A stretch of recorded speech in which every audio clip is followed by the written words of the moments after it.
Hello everyone, welcome to Nifty Ninja. आज का ना टॉपिक थोड़ा सा इंटरेस्टिंग होने वाला है क्योंकि कल आरबीआई की मीटिंग है। तो हम देख लेते हैं कल क्या हो सकता है इंडेक्स में, स्पेशली बैंक निफ्टी में। तो वो एक्साइटिंग पार्ट है।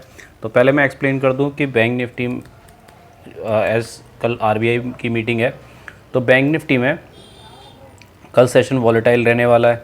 ओके, और सभी को पता है ये बात, बट क्या अंतर है मैं बता देता हूँ। एक्सपेक्टेड क्या कर सकते हैं आप आरबीआई की मॉनेटरी पॉलिसी से और क्या नहीं, वो और अगर कोई नया है तो क्या शॉकिंग हो सकता है। तो मैं बता दूं कि आरबीआई में रेट को लेके, इंटरेस्ट रेट चेंज को लेके अगर कुछ डिसीजन लिया जाता है तो वो एक शॉकिंग होगा, क्योंकि अभी मार्केट एक्सपेक्ट नहीं कर रहा कोई रेट में कट होगा। अगर रेट कट होता है तो काफ़ी आप मार्केट को तेज़ी में देख पाएंगे, क्योंकि एक सरप्राइजिंगली गुड न्यूज़ होगी। और दूसरा, आपको अगर कोई रेट में अगर रेट बढ़ाते हैं तो वो भी शॉकिंग न्यूज़ होगी, तो आप थोड़ा सा डिप दिख सकते हैं बैंक निफ्टी में। दूसरा, अगर और जो जनरली एक्सपेक्टेड न्यूज़ है वो क्या है कि आरबीआई ने अभी थोड़े दिन पहले एक कॉशियस मूड रखा था अनसिक्योर्ड लोन्स के लिए। तो कुछ फाइनेंस सेक्टर के स्टॉक्स पे काफ़ी डिफरेंस दिखाई दे सकता है आपको।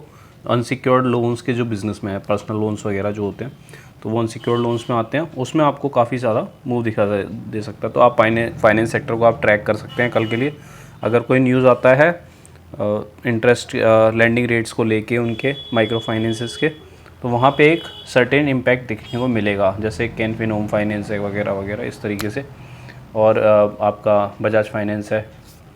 तो ये जो अनसिक्योर्ड लोन्स प्रोवाइडर हैं, इन पे आपको काफ़ी इफेक्ट देखने को मिलेगा। दूसरा, अब बात करते हैं बैंक निफ्टी की टेक्निकली स्ट्रक्चर के बारे में। तो आपने देखा है बैंक निफ्टी का टेक्निकल स्ट्रक्चर ऊपर रेजिस्टेंस बन चुका है 47,200 का अभी के लिए स्पॉट लेवल पे। रेजिस्टेंस एक दूसरा है 47,000 का, वो जो जनरली एक क्रिएट हो जाता है साइकोलॉजिकल लेवल, और वहाँ पे फिर राइटिंग होने लगती है। ये आप देख रहे हो, ये एक लेवल क्रिएट हो गया है नया निफ्टी के अंदर।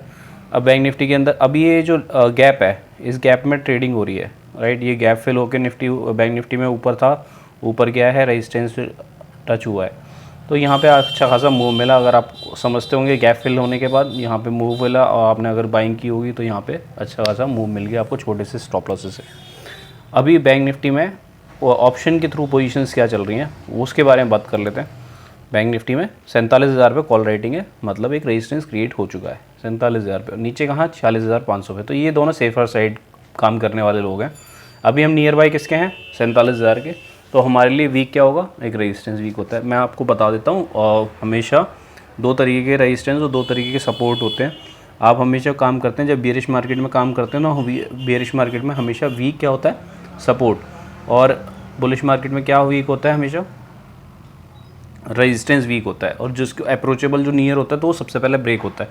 तो बार बार ये 47,000 को पुश करेगा और 47,000 को ब्रेक भी आसानी से कर देगा। तो ये ध्यान रखिएगा कि आप लोग अगर सेलिंग करने के लिए ढूंढ रहे हैं तो 47,000 लेवल हो सकता है, बट आपका एसएल बहुत छोटा सा होना चाहिए। अगर आपको कोई एक्स्ट्रा थोड़ा बहुत 47,000 के ऊपर मतलब निकालता वायलेशन देता है ऊपर की तरफ, और प्राइस वापस 47,000 के नीचे क्लोज कर देता है, तो वहाँ पे आपको शॉर्टिंग की अपॉर्चुनिटी पॉसिबल है। बट आपको 47,000 पे ध्यान देना है कि 47,000 अभी एक रेजिस्टेंस बन चुका है ऑप्शन चेन में भी। अगर ये क्रॉस करेगा तो आपको कहाँ नेक्स्ट तेज वहाँ पे रेजिस्टेंस दूसरा दिखाई देगा 47,500 का, सीधा सीधा 47,200 पे अभी कोई राइटिंग अवेलेबल नहीं है, ठीक है। अभी यहाँ पे नीचे की तरफ लेवल क्या बन रहा है, 46,500, लेकिन हमने क्या देखा है कि 46,500 के बाद 46,800 पे भी वहाँ पे आपको बाइंग देखने को मिली थी। तो यहाँ पे आप देखेंगे तो यहाँ पे कुछ ज़्यादा भी इफेक्ट नहीं दिखाई दे रहा कि पुट राइटिंग में काफ़ी डिफरेंस हो। तो यहाँ पे सिर्फ 46,500 और 47,000 का दिखाई दे रहा है। चार्ट पे आपको क्लियरली दिखाई दे रहा है, चार्ट पे मैं देखूँ तो ये आपको क्लियर दिखाई दे रहा है कि यहाँ पे नीचे की साइड में आपको बाइंग की अपॉर्चुनिटी मिल रही है 46,500 के आसपास में, ठीक है। 500 से ये 46,500 का ये देखा आपने ये लेवल, ये एग्जैक्ट 46,500 से बाइंग लौटी है, और ये गैप भी फिल वहाँ से हुआ है। तो आपको क्लियर कट एक सपोर्ट एरिया मिल गया, ये आपका सपोर्ट का काम करेगा। ये ब्रेक करेगा तो और नीचे ले जाएगा बैंक निफ्टी को। अभी इसको और थोड़ा सा छोटा कर देता हूँ, ठीक है। अभी आपको आरबीआई के अंडर में क्या करना है, जब आरबीआई की मीटिंग आएगी तो ये ना वायलेशंस होंगे, वायलेशंस इनको बोलते हैं। ये जो विक्स हैं जो बनी हुई है, विक बनी हुई है, ये वायलेशंस है एक प्राइस के ऊपर की।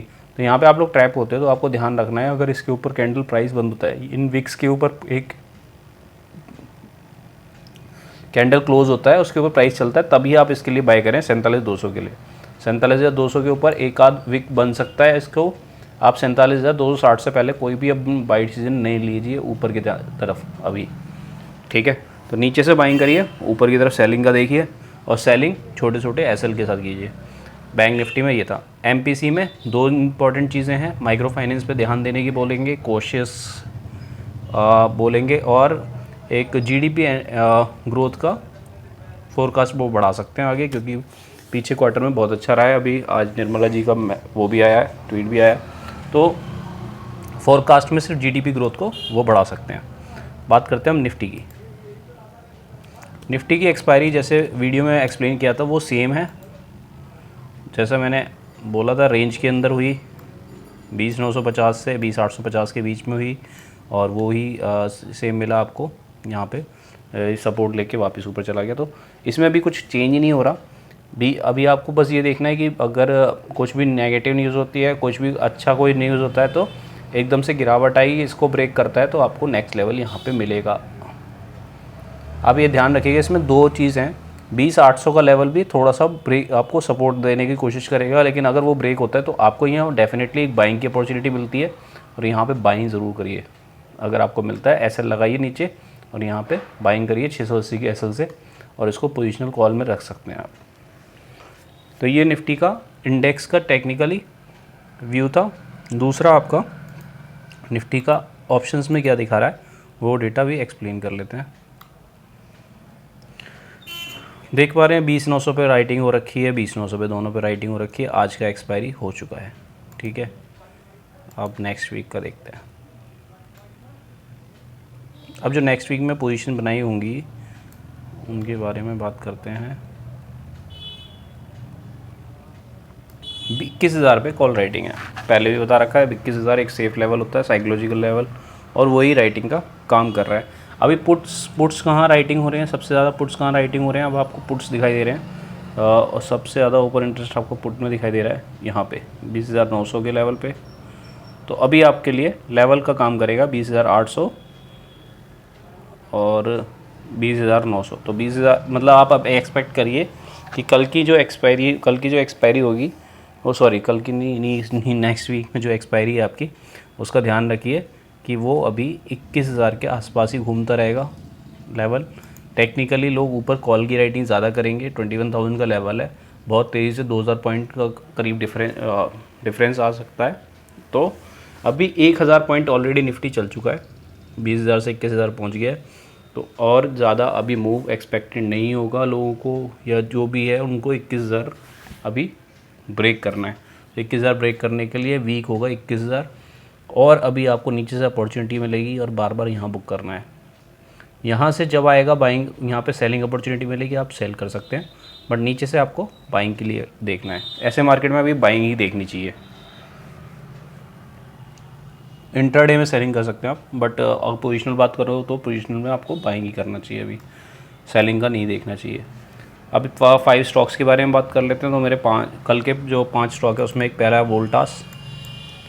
डेली चार्ट पे आप देख रहे हो, वोल्टास एक परफॉर्मर है, ठीक है। यहाँ पे ब्रेकआउट देता है इसका लेवल का 868 के 868 865 का, तो आप बाय कर सकते हैं वोल्टास। 860 के नीचे का ऐसा होगा, 867 68 के आसपास आपको ले जा सकता है पहला टारगेट, और दूसरा टारगेट आपको 880 का मिलेगा, ओके। तो ये है वोल्टास पहला स्टॉक। दूसरा स्टॉक है आपका बाटा इंडिया। बाटा इंडिया एक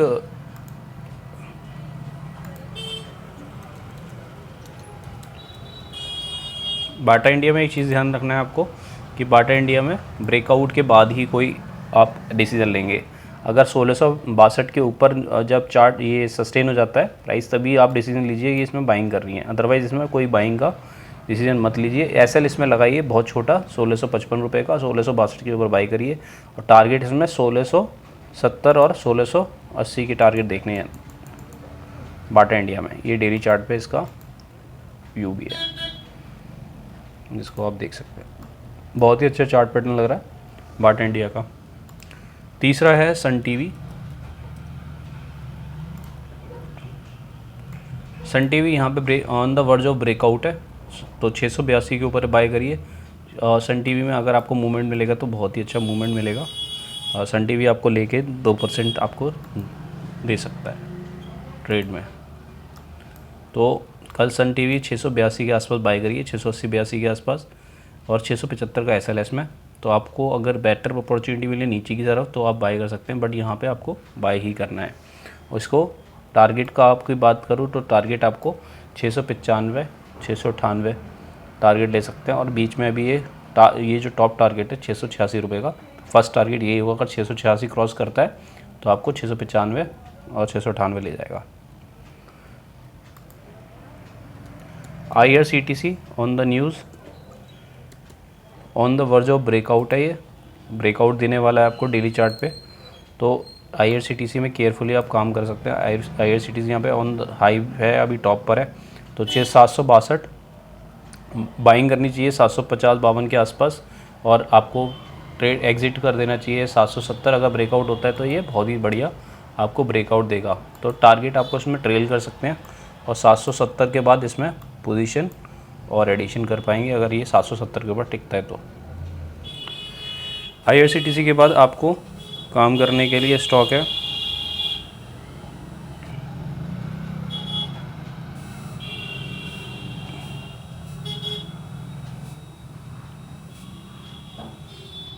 एस्कॉर्ट्स कुबोटा। एस्कॉर्ट्स कुबोटा में एक रेजिस्टेंस है, ये छोटा सा, ये रेजिस्टेंस ब्रेकआउट दे देता है तो आप इसमें बाइंग कर सकते हैं 3265 के ऊपर। 3255 का SL लगाइए, और इसको ट्रेड को आप 3285, 3298 तक ले जा सकते हैं। बहुत ही ज़बरदस्त ट्रेड मिलेगा अगर ये आपको कल चलता है तो। कुबोटा ब्रेकआउट्स पे ही ट्रेड करना है। आप सिंपली ना यहाँ पे अलर्ट लगा सकते हैं, जैसे मैं अलर्ट लगाता हूँ, यहाँ पे एक अलर्ट लगा सकते हैं। और यहाँ पे जब आप ट्रेडिंग व्यू में अलर्ट लगाएंगे तो जब भी ये ब्रेकआउट देगा आपके पास, ये देखिए ये यहाँ पे ब्रेकआउट जैसे ही देगा आपके पास तुरंत आ जाएगा, ये बजने लगेगा ट्रिगर इसका, और उससे आपको पता पड़ जाएगा कि इसमें ब्रेकआउट हो रहा है, तो आप देख सकते हैं उसको। और एक और स्टॉक है सिप्ला।